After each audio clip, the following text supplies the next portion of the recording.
yeah? Yes, I am. Cool. Welcome to Chefs and the Teamaker, the final episode.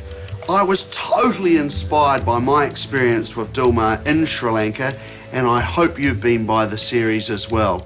We've had an array of fantastic recipes delivered to us for the Dilmah competition, and with me I have Louise from Dunedin, who is the overall winner, whose recipe is the rose and French vanilla tea jelly.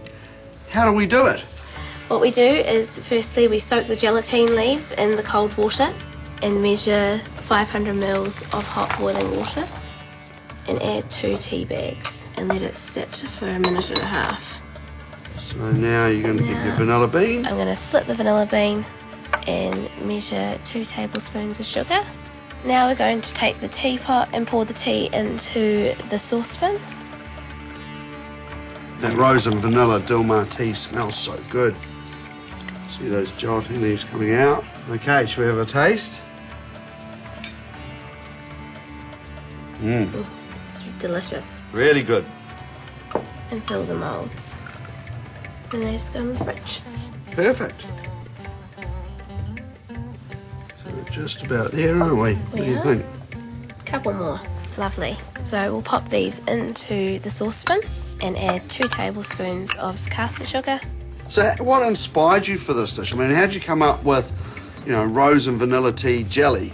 Well, I really enjoy the Dilmah rose and French vanilla tea, so I decided that it'd be really nice to make a dessert out of it, and raspberries have to be my favourite berry, so we thought I'd incorporate that as well. And the creme fraiche is a nice idea rather than just whipped cream. That creme fraiche is, it's just rich and gooey, and I love it. So now we just strain the sauce through the sieve, and now we just chill the sauce until we're ready to plate up.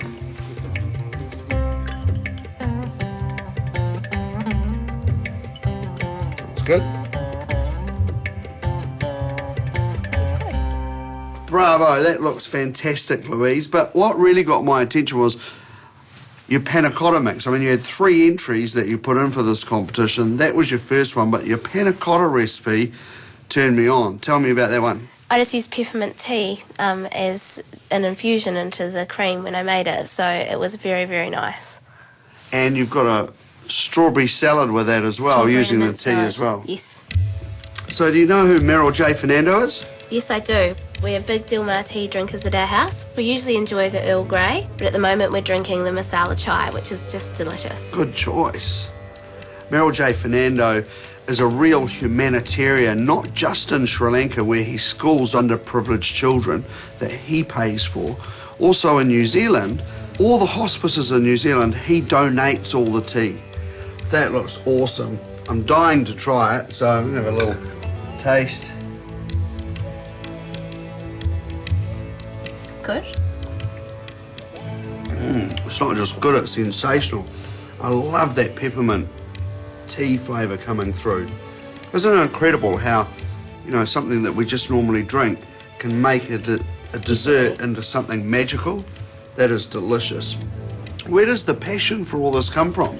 Passion probably comes from my grandmother. I grew up on a farm, and so she would do a lot of cooking for us, and I'd spend a lot of time making sweets and biscuits and cakes and things with her, so that's probably where my passion comes from my grandmother. Apparently there's another addiction you need to tell me about that I've heard. Oh, there is, Simon, there is. I have turned our spare bedroom into what I like to call cookbook heaven.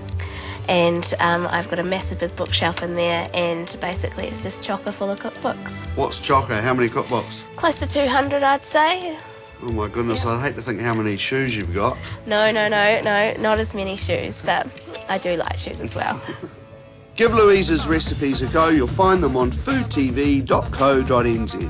So there you have it. That's the final of the series of Chefs and the Teamaker.